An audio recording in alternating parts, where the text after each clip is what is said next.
Oke, coba bayangin deh, di Mesopotamia, Mesir, itu peradaban udah maju banget ya. Ada kapal-kapal dagang hilir mudik, tembok kota megah berdiri.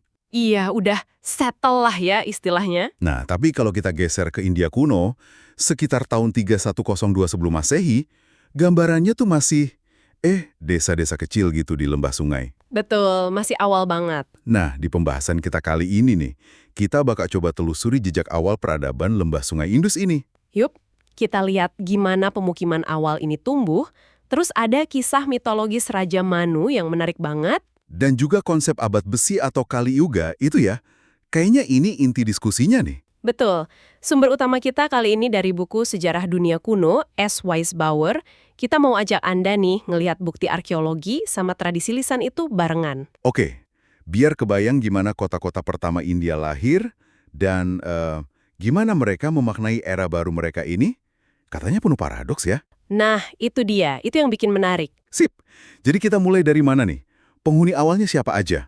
Oke, jadi gini, jauh sebelum tahun 3102 SM itu, udah ada pengembara yang masuk ke India. Oh, udah lama berarti ya? Udah, ada yang lewat darat dari Asia Tengah, lewat celah Khyber itu, ada juga kemungkinan ya, ini kemungkinan lewat laut dari Afrika. Lewat laut? Wah, jauh juga ya? Bisa jadi.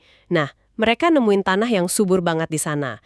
Dilindungi Himalaya, terus ada sungai-sungai gede kayak Indus dan Gangga. Sumber air utama ya pastinya. Pasti. Dan dulu itu, gurun tar yang sekarang gurun pasir, itu katanya masih hijau. Terus ada juga sungai Saraswati yang sekarang sih udah kering. Oh, beda banget ya kondisinya.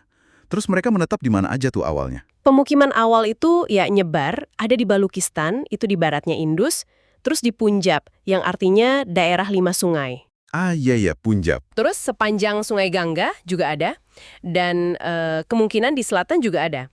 Tapi bentang alam India ini kan luas banget ya. Iya, ada gurun, gunung. Nah, Gurun Tar, terus pegunungan Vindhya dan Satpura, itu kayak misahin wilayah utara, timur, sama selatan. Jadi kelompok-kelompok ini tumbuhnya agak sendiri-sendiri gitu awalnya. Oh, jadi ada semacam isolasi geografis gitu ya, yang bikin perkembangannya agak mandiri. Bisa dibilang gitu. Menarik. Terus soal catatan sejarah nih, kalau dibandingin sama Mesir atau Sumeria yang udah ninggalin banyak tulisan gitu, gimana di India awal ini? Nah, ini bedanya nih. Di India awal ini catatannya minim banget untuk sekitar 500 tahun pertama. Beda sama yang lain yang banyak prasasti raja atau daftar-daftar gitu. Terus kita tahu dari mana dong ceritanya? Kebanyakan dari epos-epos India.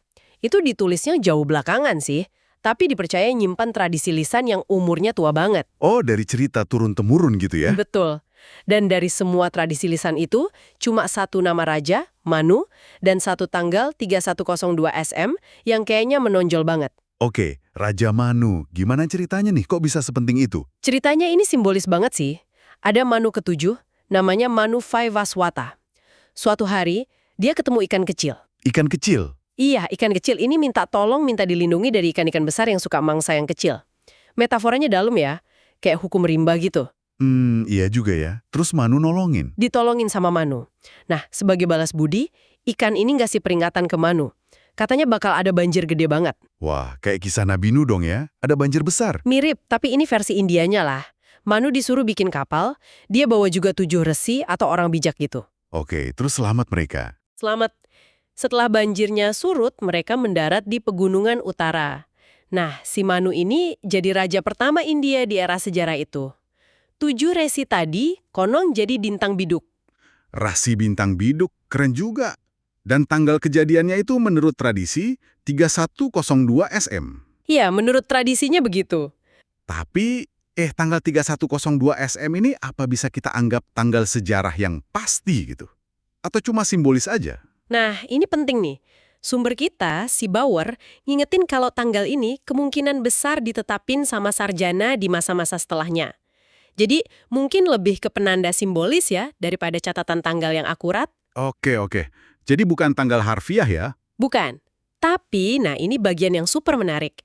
Justru di sekitar periode waktu inilah, bukti-bukti arkeologi nunjukin ada perubahan gede banget di lembah Indus. Wah, jadi ada cocoknya nih antara mitos sama temuan di lapangan. Perubahan apa aja tuh yang ditemuin? Iya, ini yang bikin merinding kadang. Jadi sekitar waktu itu, desa-desa mulai kelihatan berubah jadi kota. dari desa jadi kota ya? Betul, mulai muncul rumah-rumah 2 lantai, terus masyarakatnya mulai pakai roda pemutar buat bikin tembikar, jadi hasilnya lebih bagus. Perkakas tembaga juga mulai dipakai. Ada lompatan teknologi berarti ya? Banget. Dan yang penting banget nih, mereka mulai bikin bata bakar di tanur. Bata bakar? Kenapa itu penting? Karena bata bakar ini jauh lebih tahan air dibanding bata jemur biasa. Artinya, mereka mulai nemuin cara buat ngatasin banjir, yang sebelumnya mungkin jadi masalah besar banget. Air jadi nggak begitu merusak lagi.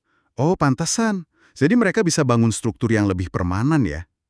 Ada bukti kemajuan lain nggak? Ada, bukti perdagangan jarak jauh. Perdagangan? Sampai mana? Ditemuin batu pirus sama lapis lazuli di reruntuhan rumah-rumah orang kaya di sana. Padahal batu-batu itu asalnya dari Mesopotamia. Wow, jauh banget itu. Iya kan? Ini nunjukin udah ada kontak, udah ada tuker barang sama peradaban maju lain, kayak Kish, Nippur, atau Ur di daerah Efrat dan Tigris sana. Gila, keren banget. Jadi kalau dari arkeologi, periode ini tuh era kemajuan ya, bangunan makin bagus, teknologi ada, perdagangan jalan. Tapi tadi katanya ada paradoks. Di sini konsep Kali Yuga masuk. Tepat sekali. Justru di sini uniknya.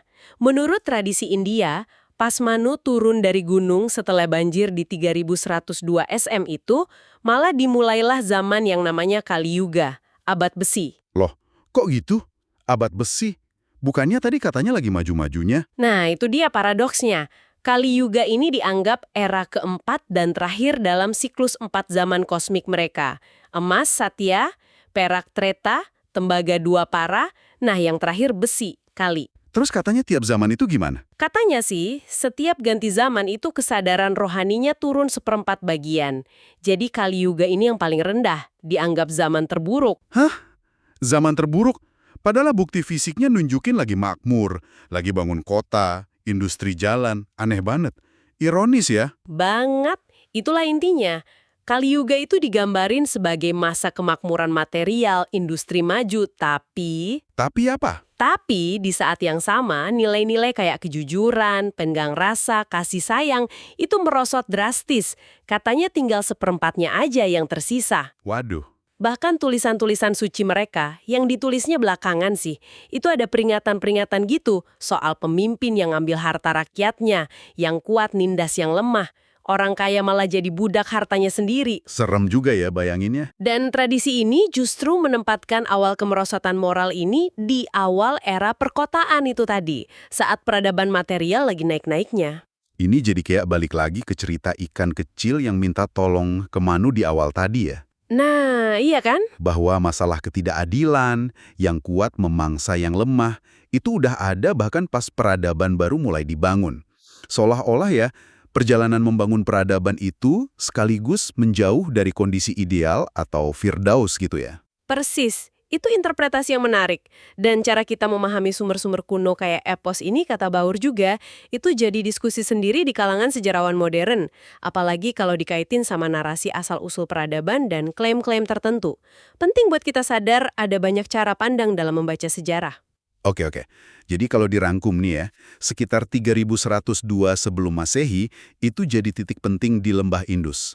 Ada bukti arkeologi soal tumbuhnya kota, teknologi baru kayak bata bakar, perdagangan juga jalan. Yup, secara fisik maju.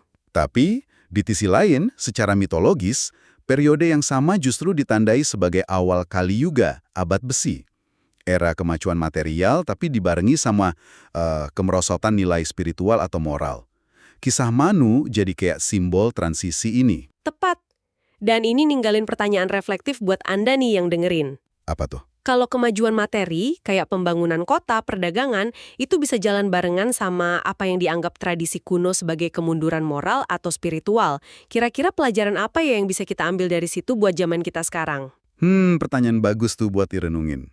Oke, sebelum kita tutup, seperti biasa, ada fakta kilat 30 detik. Silakan. Oke, siap. Pertama, peradaban lembah Indus itu salah satu dari 3 peradaban besar dunia kuno selain Mesopotamia dan Mesir. Kedua, Tanggal 3102 SM itu secara tradisional dianggap awal Kali Yuga dan masa Raja Manu setelah banjir. terus, Ketiga, arkeologi sekitar masa itu nunjukin perubahan besar. desa jadi kota, udah pakai bata bakar, dan ada perdagangan jarak jauh. Terakhir, Yang unik, mitos India kuno justru ngegambarin era kemajuan industri ini sebagai masa merosotnya nilai-nilai luhur. Itu dia fakta kilatnya.